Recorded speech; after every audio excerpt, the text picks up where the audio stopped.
Hey guys, Ramsey here. Welcome to another video. Today we have a review, and as you can see, we have an exclusive on-location review. No, I'm just kidding. I'm actually traveling for work, and I brought along a friend that I've been testing lately. I wore it as my scent of the day, and I've been wanting to discuss this fragrance with you guys for a long time, but it's a very complex, challenging, multifaceted, really hard to kind of wrap your hands around and understand what you're smelling fragrance. And I think when it first came out, it was shunned. I don't think it got the love and recognition that it deserves.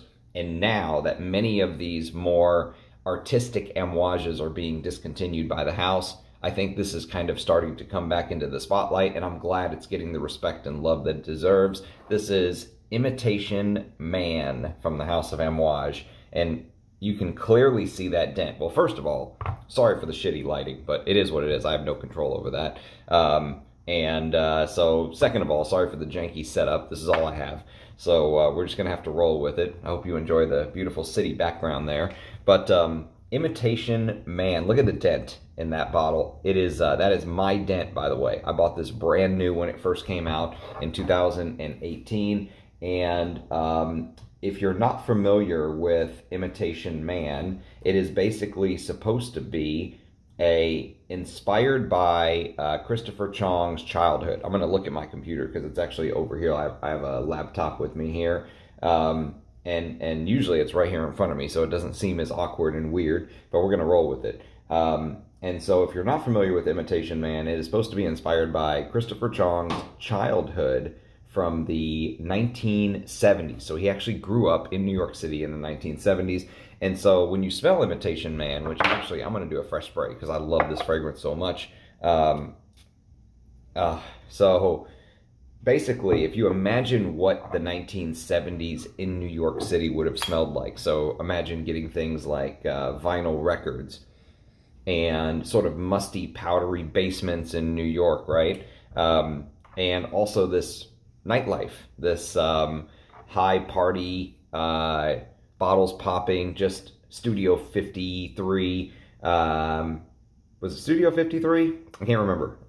Somebody correct me if I'm wrong. But yes, just imagine that kind of balls to the wall party, but also the diversity of New York.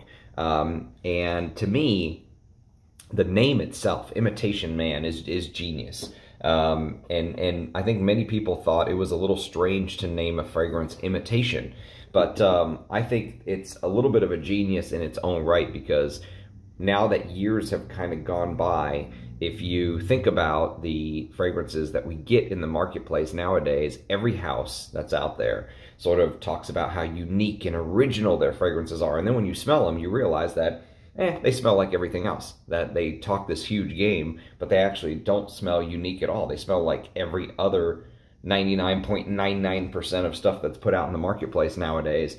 And here you basically have a fragrance that's called Imitation, but it smells like nothing I've ever smelled before. Literally nothing. The only fragrance that I've ever smelled that smells anywhere near Imitation Man to me is a fragrance from my friend Eugene's house. It's Les Abstraits is the house, and the name of the fragrance is called La Douleur Exquise, and I've shown it. I don't have it with me because I'm traveling, but I actually have shown it on video many a times, and so if you like Imitation, I would definitely urge you to check out La Douleur Exquise. So again, the opening of Imitation to me is pure genius, because yes, there are opening notes that will kind of hit your nose. So you're going to get things like black pepper, and you're going to get this citron fruit. And citron fruit is a very rindy, it's a fruit that has a thick rind along the outside. It looks like a sort of bulked up lemon, right? And so if you just imagine smelling this, imagine you take like a cheese grater or grating this tough outer rind of a citron fruit, and imagine that sort of zesty, bitter, rindy smell, and this huge, rough, bumpy, almost like this lemon that got buff, that's been hitting the gym, right? That is kind of the citron fruit. And I wish more houses would use it because it gives a little different smell than the usual bergamot, lemon, grapefruit that we're so used to smelling. I really like citron fruit. I've discussed it in a couple videos previously, and here it really shines. Probably a great example of a citron fruit top note. And the thing about Imitation Man, to me, so the genius of Imitation Man is that the top notes, the middle notes, and the bass notes all sort of float along this, almost like a ground, you know. And when I say that, I mean there are some notes in this fragrance that will hit you very early on and quickly, right? And they will remain for the majority of the fragrance. So while the fragrance changes, it almost feels like the notes around the outer shell or the heart notes or the bass notes kind of literally give this outline, right? So the fragrance is grounded by a couple handful of notes, one of which is iris, the meat and potatoes of this scent. Since we just had St. Patrick's Day, and I just had a great amount of carrots, potatoes, cabbage, corned beef, so the meat and potatoes of this scent is literally the violet and iris combination to me. Okay, that's my 2 cents. I get it almost instantly, and even into the dry down, even though the fragrance changes, that violet, iris, purple type smell is right in the center. And I'm going to make an analogy later on that'll kind of help, I think, wrap your head around it. But if you just imagine sort of this iris that is instantly reminiscent of the iris that you know and love, right? It's powdery, it's rooty, it's classy, it's chalky, it's all of those things. But at the same time, it smells completely and totally different to any iris violet combination that I think you have ever smelled, unless you've smelled this fragrance before. But for me, I think it's completely unique, and the part that makes it unique is how these 3 levels of the fragrance, the top, the heart, the mid, they all sort of swirl around this centerpiece of the iris and violet, and something that just grounds the fragrance is the best way to describe it. And it's funny because I have heard some people who will just give this a cursory sniff and not really wear it, say, oh, this smells like a grandma, or someone said I smell like an old lady, or I completely disagree. I mean, Dior Homme from 2005 was really, I think, the first time that iris accord was marketed towards men, but I have no problem wearing things like L'air Bleu or, you know, other powdery, heliotrope, iris type fragrances. I have no problem wearing those fragrances at all. And so here, it's interesting because that centerpiece of iris and violet is kind of how I imagine, you know, this little boy, Christopher Chong, who was born in another country, I believe he was born in another country, must have felt when he came to New York for the first time. And mind you, if you pay attention, you can pick up this bitter, sour, rindy smell from the citron fruit, almost like floating along the surface, right? But it's bitter, and it almost feels like it needs a little bit of sugar to sweeten it up. And you can smell the black pepper, which adds this very interesting top layer, slightly dry feel. But the fragrance isn't dry because the myrrh adds this unbelievable sort of Middle Eastern style warmth. The myrrh note is what really makes this feel like an amouage. Frankincense and myrrh obviously go hand in hand, right? And so you have this top, middle, and base, and it's interesting because these notes play these very cursory roles, right? So, you know, the nutmeg, the black pepper, the citron, they never take center stage. The iris and the powdery iris, the chalky, you know, powdery iris, and the violet, that purple smell, which sometimes it feels like a candied violet. I guess you could call it a candied Parma violet-like smell, but it just feels so grounded, and these other notes just work around the periphery. So the nutmeg, for example, has this aromatic warmth about it, and the spice, which feels slightly woody. And I've often said nutmeg plays referee, like it makes peace with all the other notes. It keeps all the other notes in the field of play. And, you know, one of the unique parts is that grounding feeling. It's almost like, you know, you think about a little boy, Christopher Chong, being in his apartment, opening the blinds and seeing the skyline of New York City out of his apartment every morning. And really, every time he opens the blinds, he wishes it was, let's say, Hong Kong. I think he was born in Hong Kong. Let's say he closes his eyes and prays for Hong Kong. But guess what? He's in New York. So every time he opens those blinds, he's going to see the New York City skyline.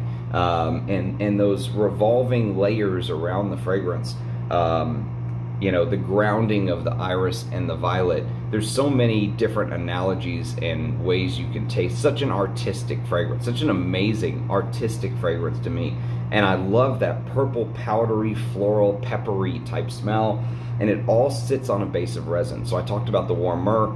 The warm myrrh makes it feel like an amouage to me. You know, there's no oud. There's no frankincense in here from, I don't think there is. If there is, maybe there's a tiny amount.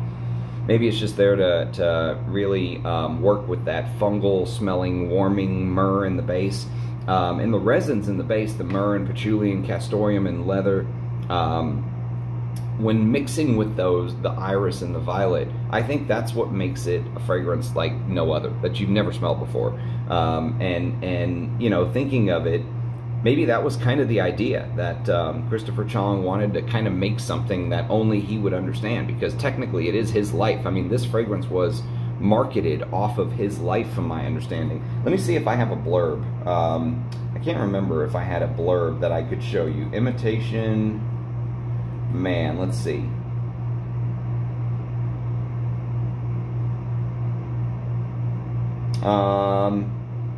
Imitation's concept reflects the slogan, "Life imitates art." That's the only little blurb that I have here. Let's see what the Amouage website has, just out of curiosity. Amouage, Imitation. Man, and rumor is, I don't know, Parfumo says that this is still available for purchase, that it's still in production. The scary part for me is that many of these fragrances that are more artistic, okay, have been getting discontinued. So as of right now, it's still on the Amouage website, and literally the product description says, an olfactive imitation of New York City, multiculturalism in the 1970s. This floral aldehyde fragrance is a tribute to an iconic era.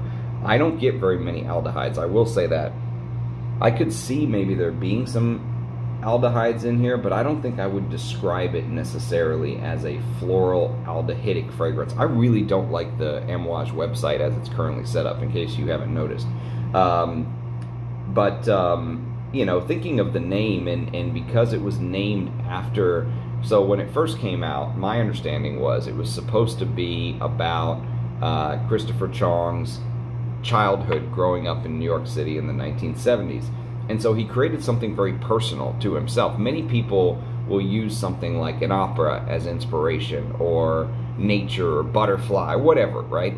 But very few people can draw on a personal experience to create a fragrance, because he was the only one who experienced it, right? But it doesn't mean that it's not a great idea. I actually really like that idea of building a fragrance based on his personal memories. But it's interesting, because even though it's called Imitation Man and it's based on his life and childhood, he's created something that has basically now become a part of everyone else who wears this memories. It's a brilliant way to create a perfume, my 2 cents, my humble opinion.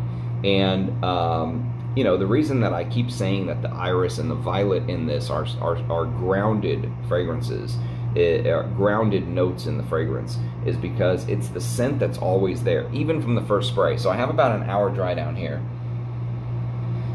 and I have the opening, which I just sprayed 13-14 minutes ago when I started the video. And the floral aspects are a little less toned down here, but you definitely get the iris violet sort of combination here, and I think you get it all the way through, in my opinion.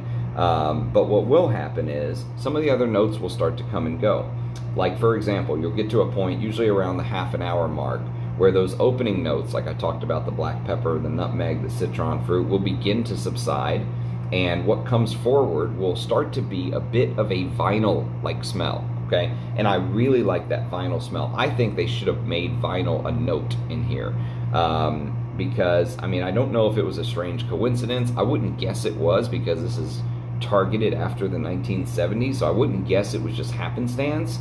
My guess is they purposely put this in there that Christopher Chong, along with the perfumer, who is a woman named Leslie Gerard, who actually has created nothing else of relevance as far as I'm concerned. She did some work with the house of Maison Crivelli, I believe.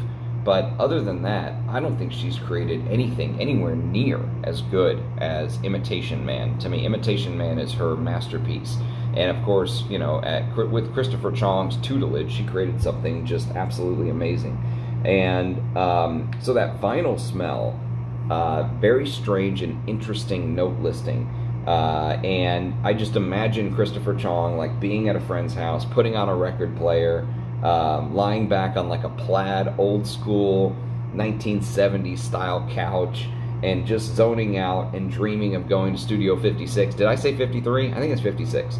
Or maybe sitting with a friend in like 1977 when the great blackout occurred. They couldn't listen to the record player then, or just wondering why when he accidentally bumped into a person in New York they cussed him out, because of course in New York every conversation has to start with fuck you. No, fuck you. Okay, now we can be friends. You know, and so that was probably a very strange culture to him. So at first, I think when I got Imitation Man, I don't think that I thought it smelled very vintage at first. It didn't smell vintage to me when I first started to wear it in 2018. So again, it's 2024, so I have a huge amount of experience with this fragrance. And when you have a collection like mine, when you have 600 fragrances or whatever I have, to have a dent like this in one bottle shows you how much I love this fragrance. And I think actually when I first got it, I thought that it smelled almost futuristic in smell. And the more that I've worn it, the more the dent in this bottle kind of grew, the more I started to see the vintage style that they were going for. So to me, Iris always gives off a little bit of a vintage, like, you know, obviously that some people say the powderiness of Iris gives off that grandma smell, which I disagree with. I think it's a very posh, almost upper crust of society. Bourgeoisie is a good way to put it. You know, it gives you this upper crust type feel, this very classy type feel. And you have to remember, this was the 1970s, so it wasn't like there was just an app for everything like there is nowadays. I almost missed the days when the only way you knew your friend was home is if you ran all the way to their house and knocked on the door, and whether they answered or not, that was the way you knew if they were home, because all they had was a house phone with one line. And so I feel like you know, more people from different aspects of life interacted with each other back then. And so where today you can almost live this completely sterile life where you sit in your house, you work from home, you have food delivered from Uber Eats or whatever. You don't even have to see the driver. You can just tip them on the app. They leave the food at the door. You can get it. You can have your groceries delivered, and you can work from home and you know, never have to actually see a real human. Maybe you see someone on, you know, Zoom or something, or maybe you call someone. In fact, you don't even have to call them. You can just text them nowadays. So you don't even have to have any real social interaction. You can just text.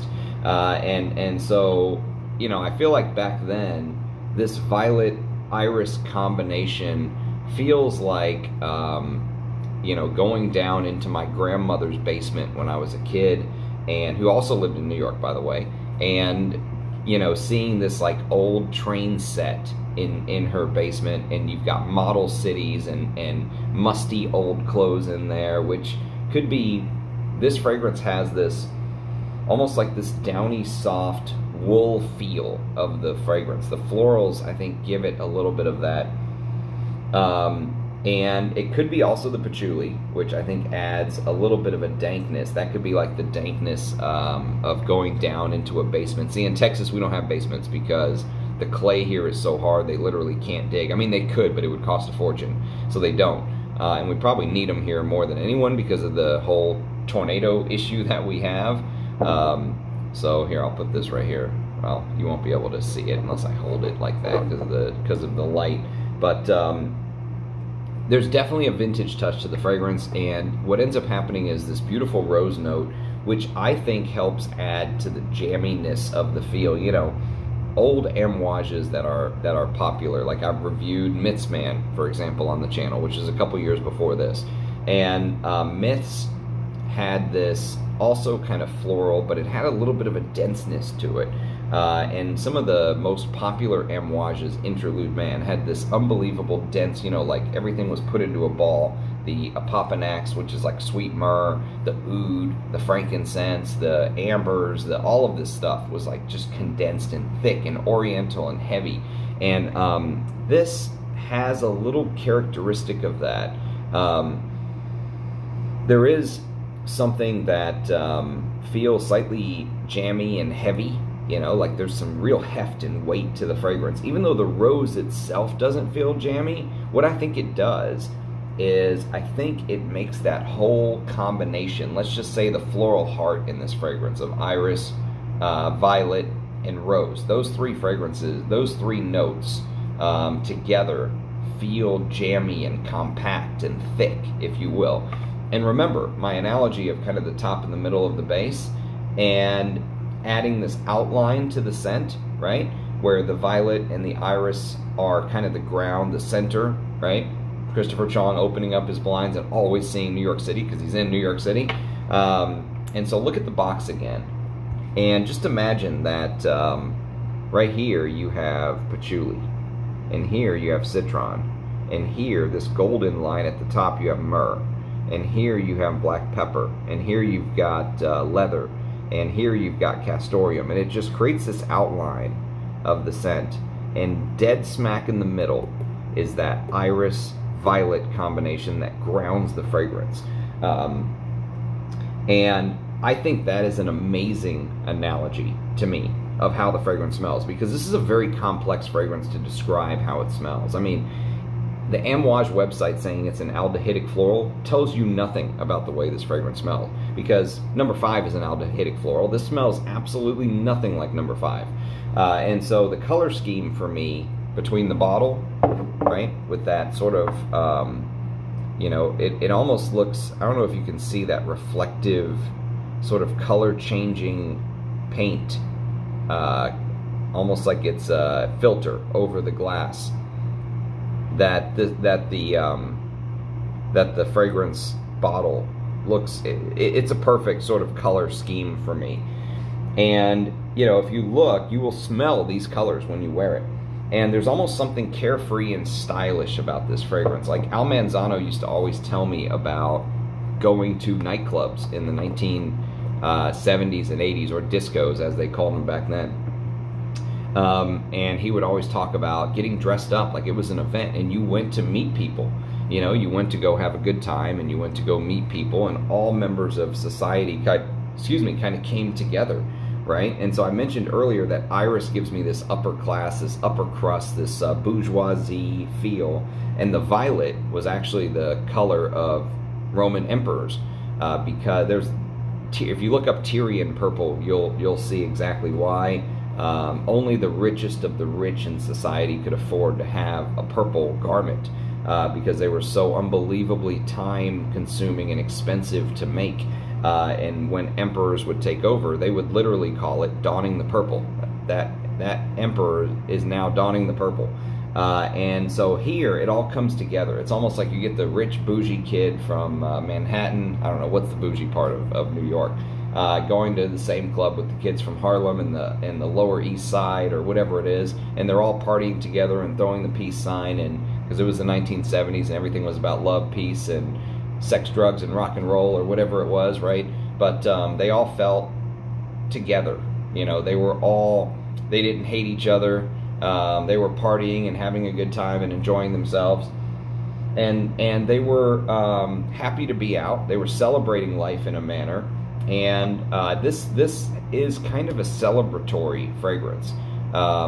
There's a little bit of a party aspect. There's a little bit of a just let your hair down aspect to this scent.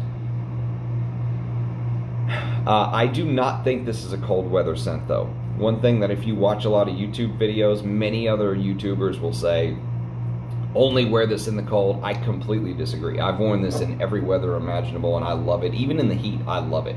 I'm not gonna lie. I've worn this in the Texas heat because sometimes I just crave this scent, and it works perfect for me. Now, the last thing is the deep dry down. So once you get to hour, let's say 3 or 4, you're gonna start to notice this leather castoreum combination along with the heft of patchouli really kind of take over.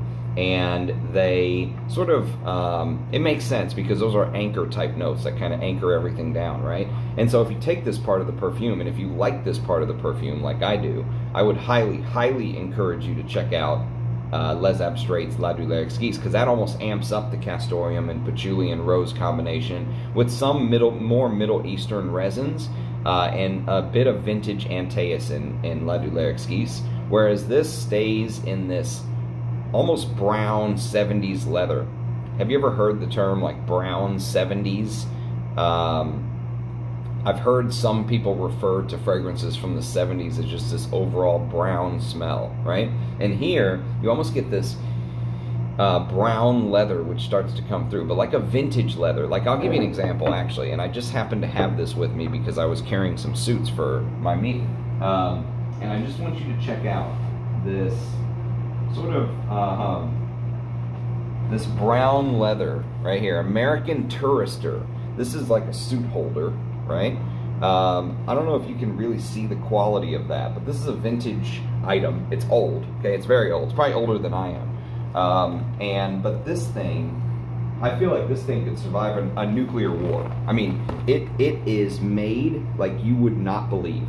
And the thing about it is that, you know, it feels like they don't make that type of quality product anymore for the average person in America.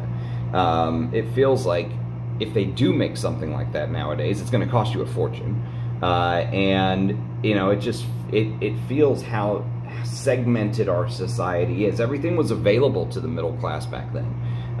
In the 1970s. So Imitation not only harkens back to the 1970s, but it shows, I think, what an imitation of a society we've become, because we used to stand for freedom and openness, and look at what we've become today. I mean, you know, we are literally an imitation of the America in the 1970s. So I think for me, this is one of the most artistic, one of the most underrated Amouages you can buy. I would not be surprised if this, along with Figment Man, along with many of the other artistic fragrances from the Chong era, let's say, get discontinued. I'm surprised this one still has not gotten discontinued yet. I would not be surprised if it does get the axe one day. And I just think they absolutely nailed this one. Absolutely nailed it. You know, and around this time, Christopher Chong was putting out very artistic fragrances. So you think about what Myths Man, for example, Imitation Man. These two are some of the most artistic fragrances, and you know, these are some of the last years he was there. 2019, I believe, was his official last year. 2019, and maybe early into 2020. But that was when the transition of power to the Fishman really happened, and we all know what happened from there. So I really feel like if you're a Amouage fanboy, this is one, if you have not smelled, you have to get your nose on Imitation Man. Imitation Woman is also full bottle worthy, by the way. I've reviewed that on the channel off of a sample.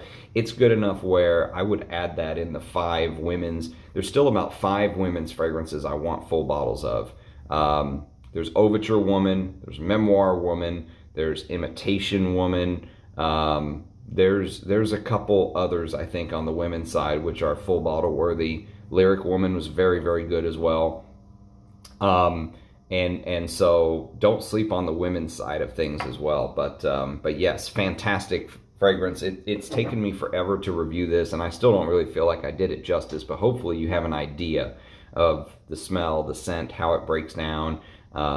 You know, and if you like artistic fragrances, I would definitely give this a shot, because this is a, I'm not going to say it's a masterpiece, but for the right person, it could be a masterpiece. I think it's that good. So thank you for putting up with the interesting background here. This review in the hotel was much better than the last time I did a hotel review, which was probably 8 or 9 months ago, if I recall.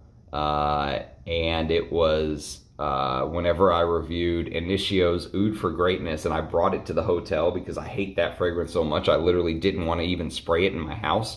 So yes, this is a much better hotel review as far as the positivity of the review goes. So I don't give ratings, but if I did, I would be very hard pressed to dock even 1 point, because Imitation Man is It's really, you can, and if you go off of dent size, you know, if you're the kind of person that says, well, you wear what your most favorite fragrances are, well, then this is one of my favorite Amouages because this is one of the biggest dents in my entire collection. So anyways, that's my take on it. Thank you for watching. Let me know what your thoughts are on Imitation Man, on the House of Amouage, as always. Glad I could knock this video out for you guys here while I'm out and about. So cheers, and I'll catch you next time. Bye-bye.